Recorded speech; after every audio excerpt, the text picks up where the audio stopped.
Hey, welcome everybody to another Homestead from Scratch. Joined tonight with John, TJ, and Logan Hyde here. And tonight, the topic of our conversation is going to be all about composting and how you make compost, what you do with the compost, with all the compost things. So, how's it going, guys? John, Logan, how you doing tonight? Well, survived the hurricane, even though I didn't get much rain. But it's was rather wet for the past 3 or 4 days, so not a lot of outdoor activities. Yeah, Yep. same here. Just rain. Wasn't a whole lot of outdoor activities. Some, I mean, there's still always animals have got to be seen about and stuff like that. But yeah, just some well needed rain off the hurricane. I do have some friends that are up in North Carolina that got hit pretty bad, and they had a flood and everything. So send your prayers or thoughts or good vibes if you don't do prayers towards them. And yeah, they I think they had some roads blocked off and stuff. But we was talking, they're pretty they're into the homesteading. It's Nevermore Farms is people I'm talking about, and they're a little more on the homesteading side, but they do some prep stuff. So we were talking about, if they had I asked them if they had a generator. They said they got their sister-in-law or something was bringing one, and then just talking about cooking and everything. And I said, hey, if you've got some cinder blocks, you can make a rocket stove. All you need is sticks for that. And they actually had one in one of their camping bags. It was like a metal one, a nice one. So yeah, worked out pretty good. But yeah, North Carolina got hit pretty bad. And I think some other parts of the states. I have become so disconnected from media and the news, except through YouTube shorts and memes, that I had no idea really where the storm hit, which is kind of bad. I should be looking out for people, but you just get so disconnected from that stuff. And you get so focused in your world, which is really how we were before, the modern age. But anyway, yeah, other than that, we're blessed. Didn't get hit with anything. Things been going great. A lot of animals to kill, though, here pretty soon and get put in the freezer. Going to be a lot of work. How many you got to take care of? So I've got two pigs. Now these are coonies, so they're not like doing a large feeder pig. The biggest one's probably he's a little over 100 pounds. The other one is probably right at pushing about 100 pounds. We just want to do them smaller because they fit in the freezer better that way. You get some of them big hogs, man, and it'll eat up the freezer quick. But we got them, and I think I was trying to count, and I say trying because there's so many. I think there's like 12 Muscovy drakes that I need to process. Luckily, I don't have any rabbits right now that I need to process because that would just be too much. But yeah, between them and the Muscovy ducks, it's going to be over a dozen animals, and those ducks are a little more difficult than your average bird or rabbit to process. So it'll be some work, but we'll just set aside a day and try to get it all done. Cool. Right on. Well, yeah, I guess we talked last week about we started to get into some talk about soil health and building up the soils, and part of doing all that is to create compost and add that back into the soil to be able to feed those microorganisms and everything that we're kind of touching on last week. So I probably have the most experience that I've done with composting is be throwing our food scraps to the chickens and attempting this kind of chicken tractor on steroid system, and figuring out that it's quite a lot of work to do the chicken tractor on steroids thing. And so you're basically building like a volume inside of a cage, and you're adding a lot of the organic material, and then you're feeding the chickens inside of that pit. And then after a week, you move the whole system and you turn that compost that you just generated through the chickens going through that pit area where you're feeding them, and they're digging through and kind of finding little bugs that they can eat in there and stuff. And you move on to the next one. You keep adding more organic material to that and making sure it's all wetted down, because the water is very important. If you don't have the water, it won't help break everything down. So you have to really watch it and kind of stay on top of it, but you can create some pretty good compost out of that a lot faster that way, because they're pooping in there and everything, and you're keeping it stirred up. And so so that's the composting method that we've been doing over the past I don't know, year or so. But hard to stay on top of it. We haven't really stayed on top of it. So it's like as we get to it, basically. But what kind of composting methods have you guys been working on? You know, the one I've used the most, and it was pretty effective.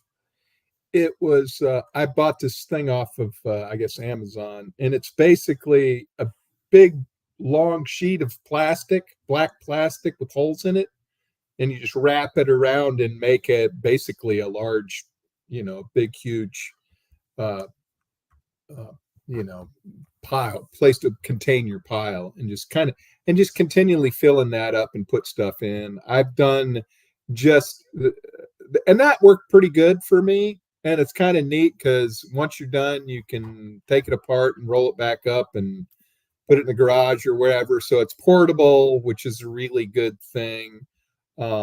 It's not very expensive. It's made out of plastic, so it's black plastic, and it's the UVs don't break it down. So, you know, in especially in this part of the country, anything made out of wood that touches the ground doesn't last very long.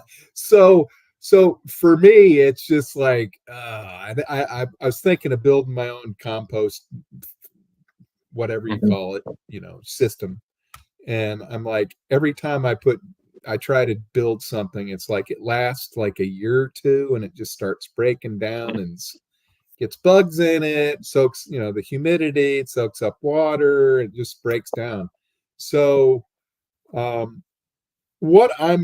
I don't have an active system right now. I'm getting ready to build one, and this may sound counterintuitive, but since I'm not paying a lot of money for the wood because I'm using pallets, is to have the kind of 3-bin pallet system. Looks like it's probably going to fit my need the best, you know, because it you know, if it does fall apart in 2 or 3 years, just go get a couple more pallets. And you know, and as you know, you got to look around. It's not like it used to be where just they gave away pallets. They don't give away pallets like they used to. Just FYI for people out there. It's like you go to a place, it's like, oh no, we keep those, and they come pick them back up, and they get credit for it. So it's like, okay. I mean, you can still find them, right? You know, but it's like, it's not like you used to. You could go on the loading dock at Kroger's, and they'd be a big stack of pallets, and hey, I'll take those, you know, or whatever. And it's like, yeah, they've kind of, you know, kind of closed ranks on that. But anyway, the pallet system is what I'm probably going to try this year. It seems to be what's going to fit my need the best. It holds a lot. It's in stages, you know, I can put it right next to my garden, because that's one of the things, if you can do, is have your compost right as close to your garden as possible for a lot of different reasons. Number one, you don't have to carry it very far to spread it. Number two, you're right where a lot of your waste is going to come from anyway, that you're going to put on your compost pile. So, you know, I'm fortunate. I live on a farm. You know, if I lived in the city and subdivision or something, you know, and was worried about what it looked like, you know. And that's where a lot of these like barrel compost systems and stuff like comes from. It's like, it's not because they worked really good, it's because people want something that looks nice. And you know, as we all know, that's a lot of bullshit, you know, and it doesn't really, because those things don't hold very much. You fill up a 55-gallon drum with composted material, and 6 months later you got a 5-gallon bucket of compost, and that's barely enough to, you know, get a couple tomato plants started, you know. And so you got to go for the volume. I mean, if you don't have a need, you know, that's fine, but I'm just giving the barrel compost, you know, idea a kind of, if it works for you, fine, but it generally for homestead purposes where you're probably doing larger scale, probably not that efficient unless you have 7 or 8 of them and you're spinning them all the time, or however you do it. You know, a friend of mine used to do that. I'm like, you know, okay, but it's you don't, at the end of the day, you're not going to have a lot to work with. So anyway, but that's my current system. Yeah, I think I've seen some people get those while I was in the city, and doing some gardening in the city and stuff. And then like the people that I knew that had them, like they used them for a little bit, but then they just got tired of doing the turning all the time, and they just kind of became like a decoration piece in their yard. But like you said, if that's all you got, like it's better if that's what you got and you have restrictions, do it. You know, don't do nothing, you know, because I think, Logan, go ahead and give your system, and then I'll make some comments on the next round. Well, I don't know if I should list all the systems that I've tried because there's a bunch. I have done the barrel, and the only reason I did it was because it was give to me. And now it wasn't a 55. This is one that, you know, like this size barrel, one of the ones that's got the crank on the side and everything. It was give to me, and fairly decent. I haven't looked at what the prices on those are, but I'm sure it's not cheap.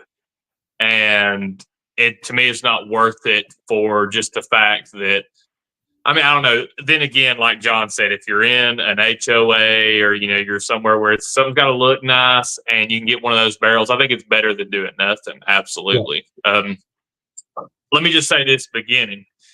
If you are not putting your food waste and stuff like that, or, you know, any organic matter down the garbage disposal, or having the dump take it off to the landfill, here's your gold star, put it on, give yourself a pat on the back, because you're doing something good right there. I mean, if you go out and you dig a hole and bury it in your yard like that, to me, you're doing way better than anybody else, because most of the stuff we just organic matter, we send it off to the landfill. And that really needs to stop. I don't understand why we haven't, as a society, realized that, like, hey, this stuff turns back to dirt. We're, you know, starved for nutrient and minerals. Like, let's get it back into the ground rather than, you know, throwing in these landfills with all this other toxic stuff that we're dumping in there. Because that's going to mix in with the paints, you know, asbestos. I mean, all kinds of stuff that's in the landfill is getting mixed with our organic matter. So got that taken care of and put aside. Like I said, if you can just do something with your organic matter on your property, gold star, pat on the back, good job. But the you know, barrel, I've done that. I also at one point was really into composting, not really so much for the garden, but as a heat source, because I've done a lot of hot composting. And I actually built a water heater that was a composter, and I built a prototype to test it. And then I was going to have it where I lifted up the cage where you could just add new material and turn it from just pulling stuff from the bottom without having to break down the whole pile. But it heated up our water. I think the hottest we ever got it was like 148 was the temperature on the water. You know, we might have got a little bit above 50, but I don't think we ever got to 160. The pile got up to that, but, you know, the water never did. And you could take a shower for about, I'd say, 7 minutes with it. It was a tankless, so it was just, you know, coils. And that's something to look at there. I've done the hot composting. I've composted with chickens as well. Not quite like you're doing, Greg. I did it kind of like the Carl Hammer method of Vermont composting. He used it mainly to feed his chickens. There was a lot of food waste and stuff like that. And of course, in a compost pile, a lot of bugs get in there, it's breaking down. So I was piling up stuff and letting it heat up and allowing the chickens to break it down. I've done just, your standard piles. I've done vermicomposting. Right now, my composting system is just a black soldier fly larva. So it's pretty much, and deep litter method of composting. So that's to name a few there. I'm thinking that might be it. I've done, just a lot of different methods, doing them in a pile. Right now, as far as like anybody who's just wanting to create volumes of compost, my advice to them is to do it like John said. It's having it close to your garden, but for me, I take it a step further. I say have it in the spot where your garden's at, especially if you're prepping to do your garden there, because a compost pile leaches a lot of stuff. And so if you can capture all that's been leached, and that way you ain't got to put nothing down, you ain't got to keep it in a container, you can just let it go into the ground where you're going to garden. That to me has seemed like the best method so far, is building it in the spot. And I guess we can go around, because I can get into a long discussion about kind of now what my philosophies are on composting, and how things have changed, how much I compost, and et cetera, et cetera. So I'll just end it there. Those are some of the systems that I've done. So I've been doing it for several years. Not extremely consistent. I'm not a super expert on it, but have tried several methods and done them successfully. Cool. Well, I have just been doing some basic stuff with compost, and just saving the food waste and adding it to a pile, and then adding leaf litter to it, and then doing the basic thing of kind of making a pile, and then aerating it, and then adding it to the top layer of the garden for the new season of planting and things like that. So I haven't had a whole ton of experience doing a bunch of different methods. Like, I'd like to try this Johnson Sioux method of composting at some point. But I don't know. I think incorporating the animals, doing the thing with the chickens, because they kind of do a lot of the work for you. I kind of like doing that, as we kind of discovered doing that method. But yeah, that's another method that I might want to try. And then I've also heard about this other method where you start your pile, and in order to aerate the compost, you put like one of those corrugated tubes in there, and then you can take like a leaf blower or something, and then aerate your compost really quickly with like a leaf blower, and help it, I guess, break down faster if you do it that way. And it seems like it's more of like a, I don't know, kind of a maybe an easier way of turning and aerating the compost. Yep. But yeah, as far we've also added some biochar in with our compost as well, and built a small biochar retort out of a steel barrel and just a metal. You can just get one of those metal trash cans, and with the lid on it, and put all the limbs that you're gonna turn into charcoal on the inside of that, and then you build all the other mass on the outside of the larger steel barrel, and that's got holes in the bottom, and it's got a chimney in the center, and then you get your fire going on that, and it heats up all that wood that's on the inner metal trash can, and that'll turn that wood into charcoal or the biochar, and then you can like feed it to your chickens or add it in with your composting system, and yeah, and that way after the compost is finished or whatever, you can add it into your gardens. So so yeah, the biochar with the compost, and just doing the chicken method for the stuff that we've been doing. But it's really intensive. Like I said, it's kind of, you got to stay on top of it to keep making new compost. So Keep adding your organic material. a comment, Greg, on your you talking about the pile with the corrugated pipe and the leaf blower. Yeah. I use this when I'm talking about compost, and also when I'm talking about growing mushrooms. If you think about it, compost, which compost a lot of times has some fungal breakdowns if you're doing it at a lower temperature. Composting is a slow fire. That's what it is. You are pretty much burning this stuff, and it's going to heat up, but it's just very slow.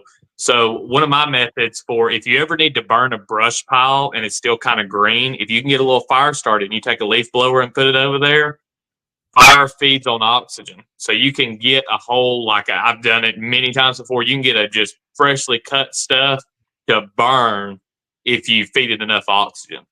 So doing that, I think, is an excellent method, because turning compost is a lot of work. And being able to just, use a little bit of electricity to put a blower into a pipe and be like, all right, it's turned for today. I mean, that's pretty nice. I've heard of people doing that. And so I'd be interested. I'm kind of moving away from compost in general, in a sense. So I will really encourage you to do that, so that way I can see how it turns out and decide whether or not I want to do it. But yeah, and the biochar, I've really been incorporating it into the piles and stuff. One of the things I did on, I think it was like the last or second to last pile I did this year, I put char underneath the pile. I made like a mat of char, so that way everything that fell through that pile got absorbed into that char. And I think it's something, because this goes back to John's point. It started a whole conversation about bringing up the holding capacity in the soil. So really incorporating stuff like that.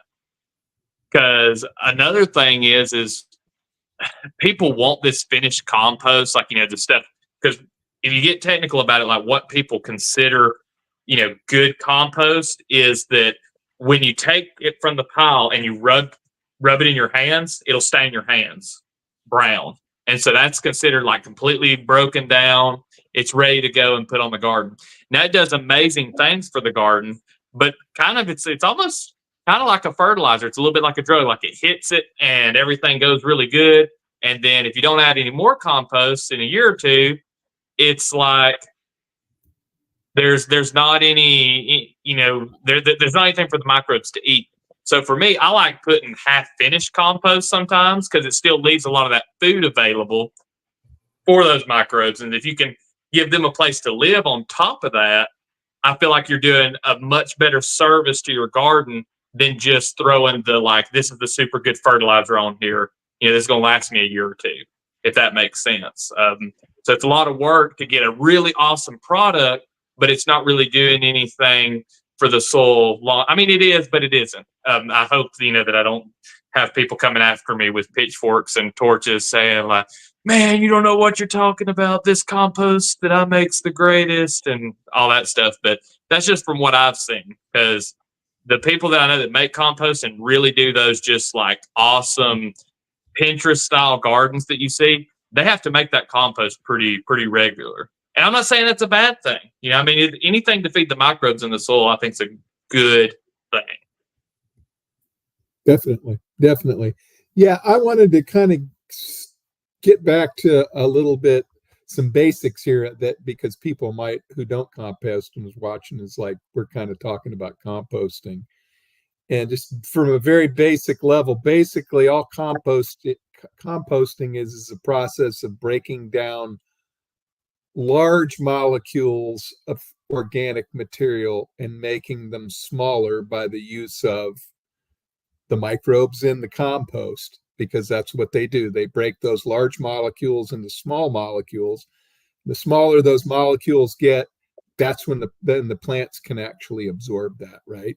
So that's basically what we're doing. It's a process of decomposition. I love those conjunction words. It's decomposed. It has a certain composition, and you're breaking it down into smaller pieces, basically.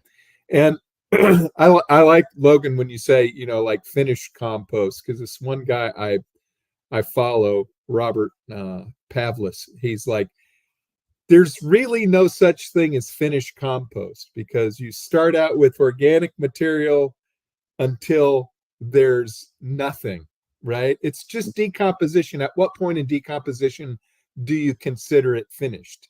Is there a metric? Yours was a very objective standard of rubbing your hands together and your hands are staying. That's an objective standard that I think, but I don't know if it's necessarily a very scientific standard. So finished compost can mean a lot of different things. So if somebody's selling you finished compost, and I guess the standard most people would use for finished compost is you putting a couple dead animals, a bunch of food scraps, some leaves, some grass from your yard, and when it's finished, when you pick that up and it doesn't look like anything that you put in there. That's really that's the standard I go by. It's like, if I can still see hunks of wood chips, or if I see hunks of food or something that's not broken down, then it's not really finished. That doesn't mean you can't use it. It just means it's not probably at its best for spreading and putting next to plants and getting it there. And so that's kind of the definition I kind of go by.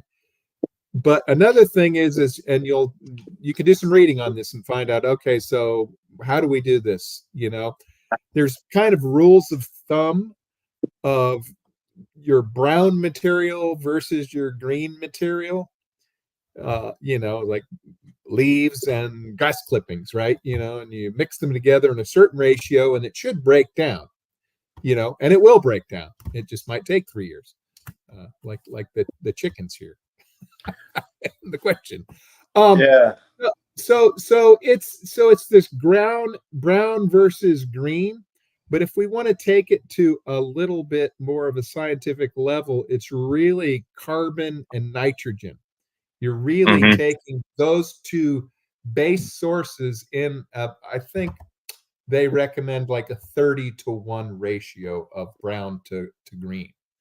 And basically the green stuff is nitrogen, and the green stuff is actually what's going to heat up your pile and get that carbon heated up. But you can go too far one direction or another. And the thing is you can figure that out. If your pile doesn't heat up, either there's no moisture in there, because you got to keep it's the microbes that are doing the work, right? They have to have some moisture. They have need to have water. some oxygen, but it's probably because you don't have enough green material in there, because that nitrogen is really what ignites everything and gets it going. Likewise, if you have just a big old barrel of fresh grass clippings, it's going to rot down and stink like holy hell and turn into slime, because it's all nitrogen, right? It's just broken down so fast, and there's not enough carbon there to slow it down, and it just turns into just goo. So you have general ways to tell whether that ratio, you don't have to like measure it out the 30-to-1 ratio, but just kind of keep that in mind, like follow your nose. Right. If it smells good, you're doing good. If it smells bad, you're not doing good. Exactly. It's a very objective standard that you can go by. And another interesting thing you guys were talking about the nutrients leaching out, because I think David the Good. I saw his one of his most recent ones. He's doing all his composting on concrete pads, and people are like, that's not good because it's not in contact with the ground, and it's not helping whatever. And it's like, well, first of all, the stuff you put in the compost pile has more microbes than you know what to do with, and they know how to break that down. So you're not getting anything from the soil coming up and going, oh, I'm going to eat that, and you might get some earthworms. They'll crawl across that concrete and get there in there real quick too. I mean, they have no problem doing that. And another thing is if you build it right and it does leach out, you can channel that water into an area. You can build a gutter and it empties out, and that all your leached material is, you've got it. You're right. So it's not something I'm ready to do, is put in a concrete pad to do composting on, but it shows you can do things that are probably a little counterintuitive from what most people think. And actually have probably a good result, because he's pretty smart and he does a lot of that kind of stuff. I really like the guy. But yeah, and earlier in this week when I was thinking about this podcast about composting and about the ratio of nitrogen and carbon and breaking it down, right? And I was thinking about, animal, as you talked about last week, Logan, running your compost through an animal is probably an efficient way, right? And so I got thinking about my cows, and it's the same process when you're feeding cows, and they have to have a certain amount of green grass, nitrogen based, like clover, and then they also need things that have regular grass that has fiber in it and that has all the carbon, and that there's problems you can see in their manure, which you're going to use for compost, that'll tell you that you're not giving them enough one or the other. Either it stacks up really high and it's all fiber and it's not breaking down and it's very dense, it's more like horse turds. You don't want a cow doing that, Plus, if they have too much nitrogen and too much green grass, you've got a green geyser going out the backside of them. You don't want that either. So it's kind of one of those are very easy rules of thumb. And to think about it, it's literally the same process. You're putting carbon and nitrogen into the stomach of a cow with microbes, and it comes out as compost. It's the same exact thing. And so it's all very basic science, but it's science I don't think people take the time to learn enough.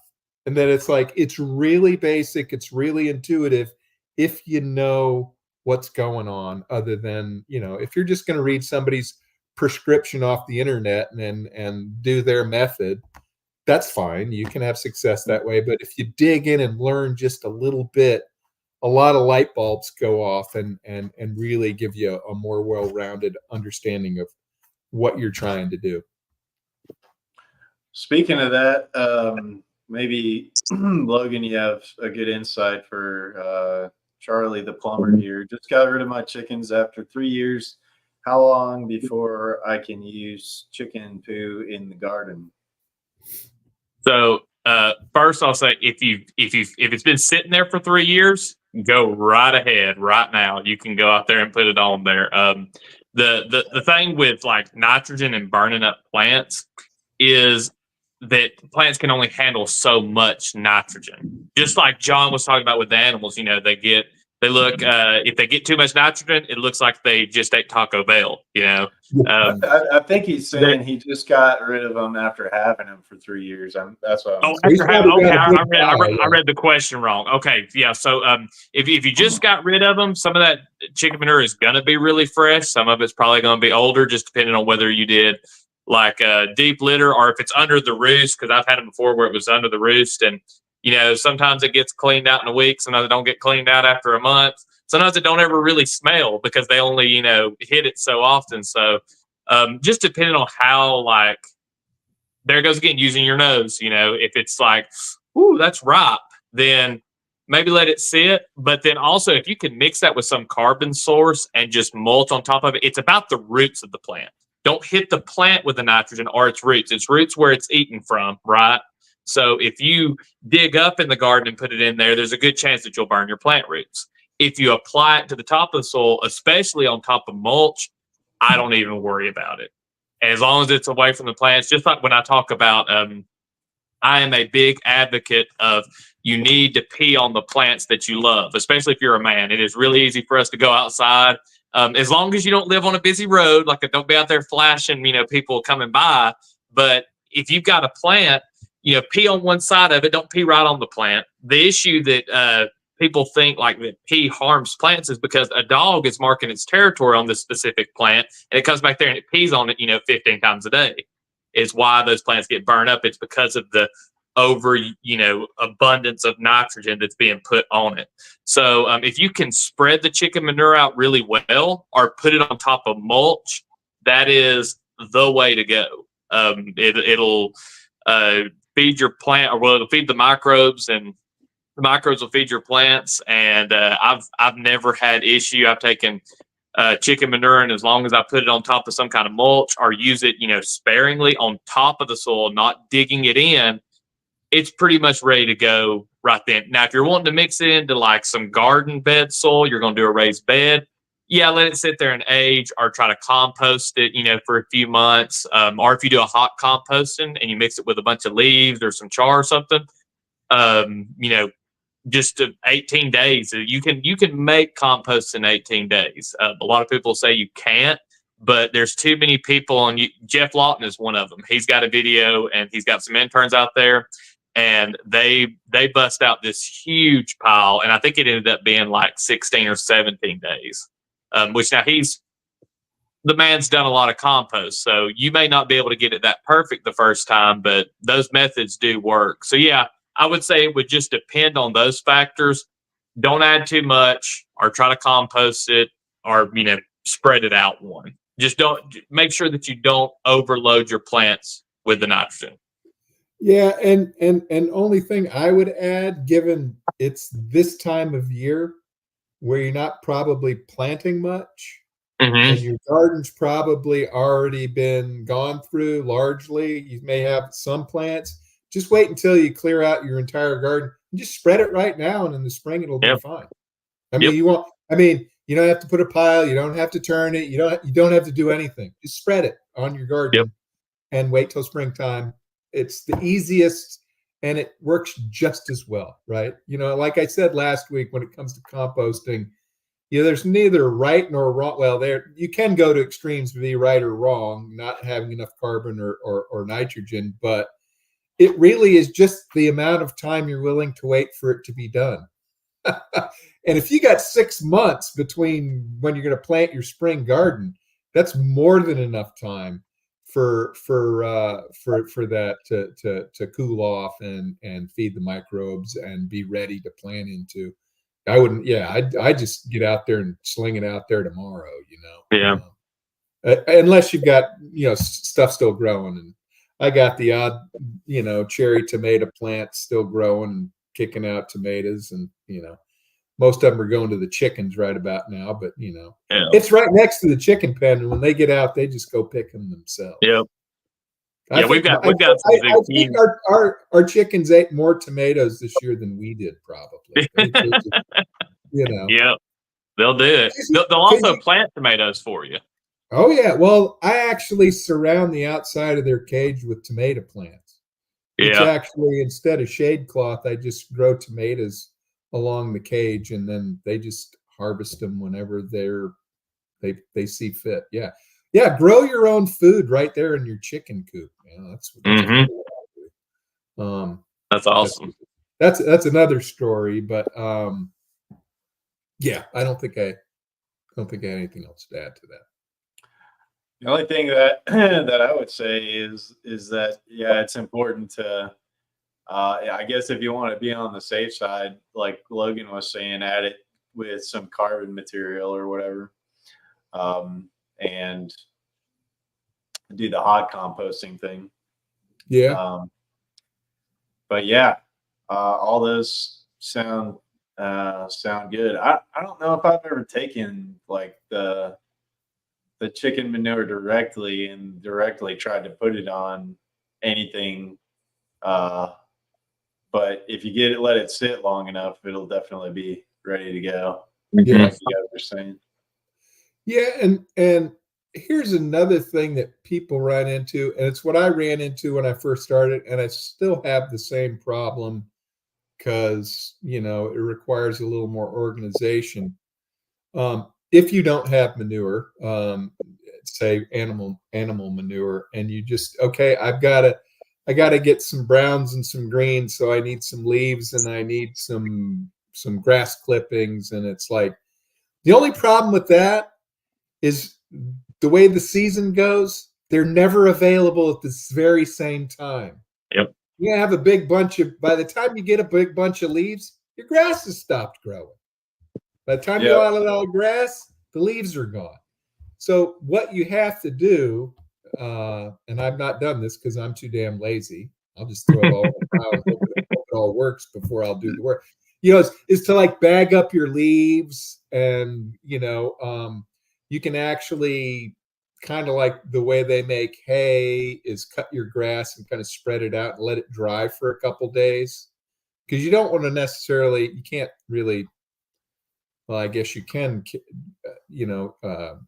store wet grass, but you might not like the result. But you want to let it, because even though that dries out and looks brown, there's still a lot of nitrogen in that grass. So don't get too caught up on the brown and green. That's why I say nitrogen and carbon. If you understand what those are, then that's a little bit easier. But yeah, that not having the right materials at the same time of year can be problematic. But one of the ways, and Logan, you kind of hit upon it, is like pee on the plants you love or whatever. Is like, so what I did is, because urine is a lot of, well, it's ammonia and some nitrogen in there. It's a good green source. It's like, I mean, I just had a Gatorade bottle right next to my toilet, and it was like I had just every ounce that I peed out, I was storing, and all I had was brown leaves, right? So I didn't have any green, so I just kept watering the compost pile with a Gatorade bottle full of urine every couple days or whatever, and it works, and it's free. There are some points people have, and you can even use human manure as well, but I'm not at that level at this point. But yeah, me neither. But there is a problem that people that you have to be aware of. If you're on a lot of medications and antibiotics, it's probably not good to use that in your compost, because that goes into your compost, goes into the soil. Probably not good. Well, I can definitely say it's not good. But yeah, that's the only caveat. If you're on a lot of medications, especially antibiotics, or God forbid, chemo or any high powered medications, probably not use that approach. Yeah, that's I've heard like listening to Billy Bond came to one of the SRFs that I was at, and he was talking about him and his son. They were talking about how his son went to go learn with Jeff Lawton, and basically what he was saying with compost is anything that was living live again through compost. So pretty much any biological material you can throw into a compost system is what they were talking about. Mm-hmm. So they would talk about throwing in like any roadkill, like if you find roadkill or whatever, you throw that junk, you throw those guys in there. Basically anything that has lived can live again in the composting system. I don't know. What do you think about that, Logan? Well, I was going to go back to something that John pointed out earlier. He was talking about David the Good, and if anybody's watching this and you don't know about David the Good, you should. Like, dude's awesome. But the people complaining about he's got it on concrete and everything, like he can't get stuff from the soil. The quickest way to start a compost pile is to throw a dead animal in it. The amount of microbes that are in that animal, just like we've talked about, passing it through an animal. And that's where I'm getting to, is I'm getting to the point to where I don't know that I will make any more compost piles.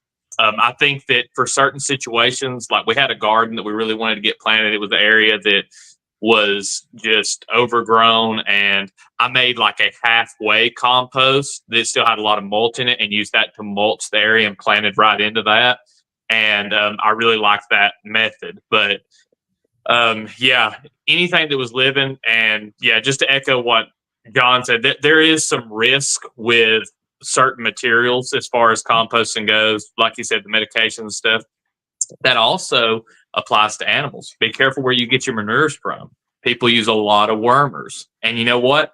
A lot of, not just earthworms, but a lot of your microbes are worms. And if you put in something that has some kind of wormer in it, you're just, you're backpedaling. You're not helping that compost pile move forward and break down, because you've got all those wormers in there. There's persistent herbicides. There's a lot of stuff to worry about.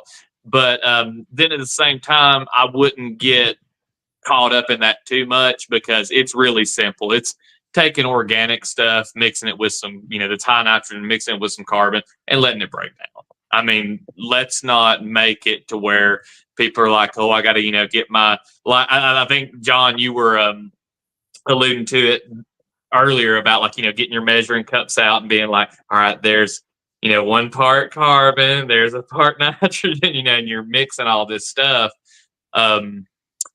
But yeah, it's I wouldn't get caught up in it too much. I like what Billy Bond says about that. Yeah, just, I mean, if it was living, throw it in there. Have at it. Yeah, they even talked about you can add even small amounts of waste oil in there as well. But I don't know if like cooking oil or petroleum. I think like engine oil. Yeah. Oh wow. Yeah.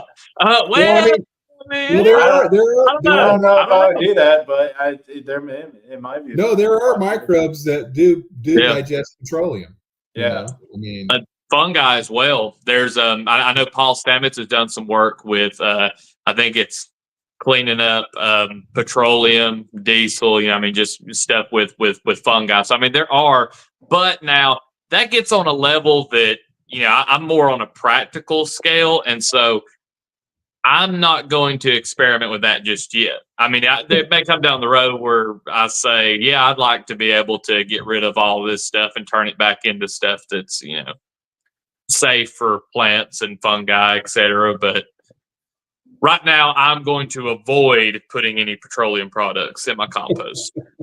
Just for me. And I would suggest anybody who's beginning to compost, keep that on the back burner for a while. Yeah. Until more I know if you become like, a million times more knowledgeable than any of us about it, and you want to do it, like, more power to you.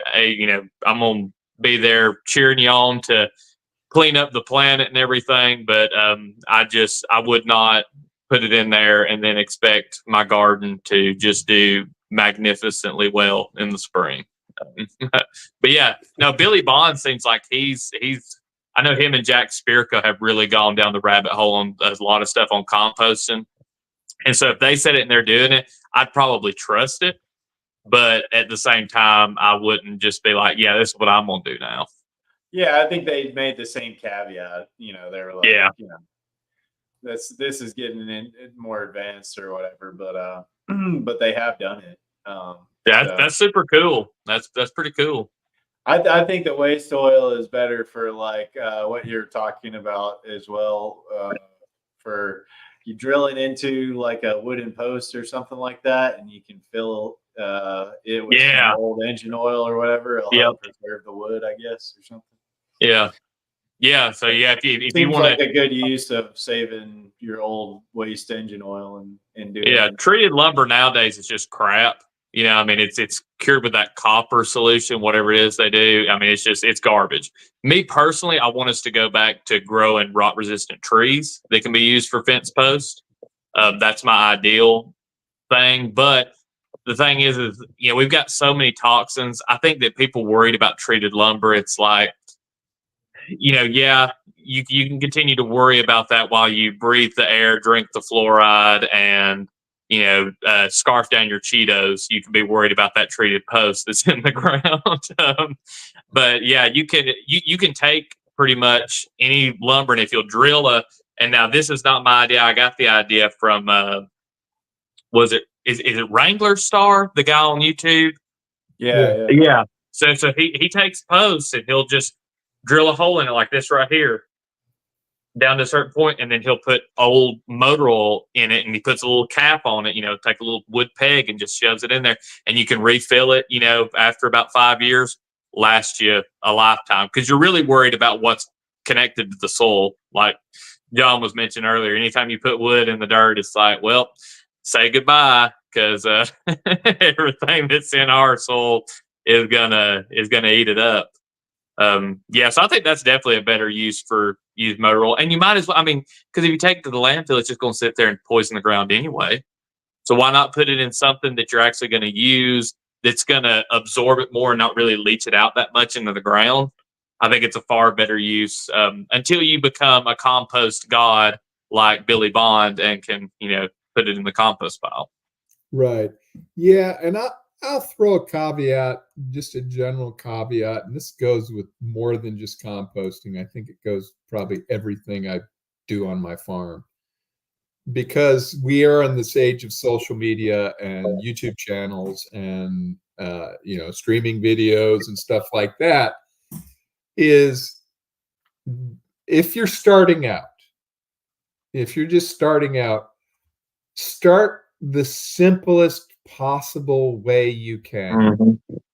Just make a pile of grass clippings and leaves and food scraps, and just, if you turn it every once in a while, fine, you know. But what you, and people do this, I'm okay with them doing this, but it's just the way world we live in. Because Greg, you mentioned the Johnson-Su bioreactor, which is the latest thing. If you've never compost, don't go out and build one. Don't go out and build one. Don't go out and buy a Ferrari when you don't even have your driver's permit yet. And learn how all this stuff works and find out what works for you.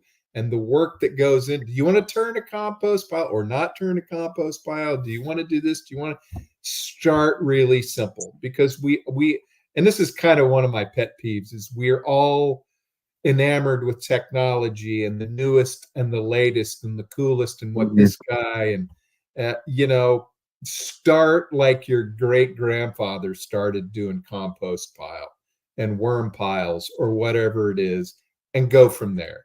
You might get to the Johnson-Su bioreactor in a year or two, and you know about everything, and you've learned how to collect materials, and you learn how to measure them out, and at least have a good idea what it is. Go for it. But don't do it if you've never done it.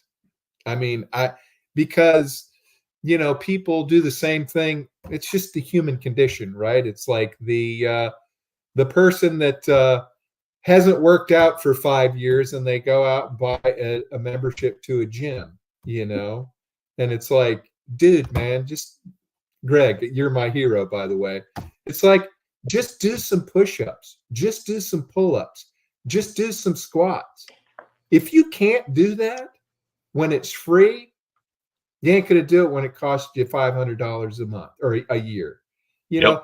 And that's kind of my approach with, now I get tempted by technology too and wanted to do something different, but it's like, start as basic and simple as possible, because you might find out, number one, this really sucks, I don't want to do this anymore, and then you've spent all this money, you know. And as we all know, we're in the business of sustainability and conservation, and conserving cash is one of the things we all have to be mindful of, right?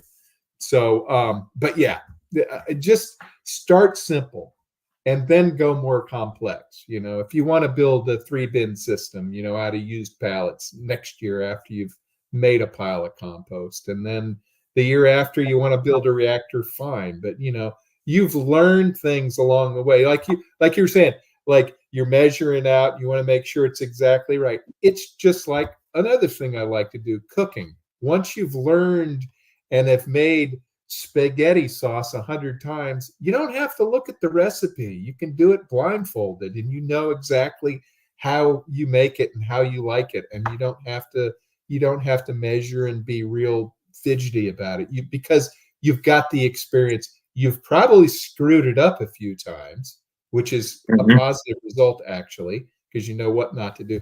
And just be simple. Don't look for the golden horseshoe or whatever your first time around. Just like I said with gardens, it's so much a learning experience. Just don't put a lot of stuff on your plate trying to do this and figuring out what kind of composting system do I need to come up with, and you're missing the point. Meanwhile, your resources are blowing around in your yard, and you're not putting it in a pile and making compost. So just try to be simple, straightforward, and then go to more complex over time.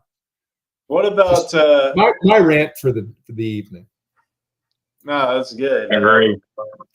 I've got some buddies that they want to start growing some more of their own food, but they're in the city. They've got a HOA or something that they're dealing with. And then people complain, oh, well, my compost pile it's going to attract animals or whatever, and I don't want them to be coming up on my property or whatever. What would you suggest that somebody do for that? Like put it in like something that they can kind of close up, or some kind of a bin or area like that, or what might be some suggestions for somebody that might want to get started in an area like that? So, Greg, have you got the ability to pull back up comments? Yeah. Yep. Miss Shawn, she put one on there. She's been a subscriber to my channel for a long time. That right there, I think, might be the answer. So I don't have a lot of experience with compost teas, so I won't act like I'm an expert on it or anything. I know they can do some amazing things. So she said, I pack fresh grass clippings in 5-gallon buckets and make extract, and put the fresh chicken manure in small mesh bags and make extract from that as well. With your food waste and stuff like that, you can do composting. You don't have to build the big pile.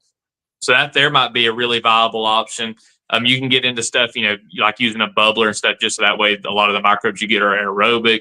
But compost teas are a great option too. And it can be done on really small scale, just like Ms. Shawn said there. She's doing it in a 5-gallon bucket.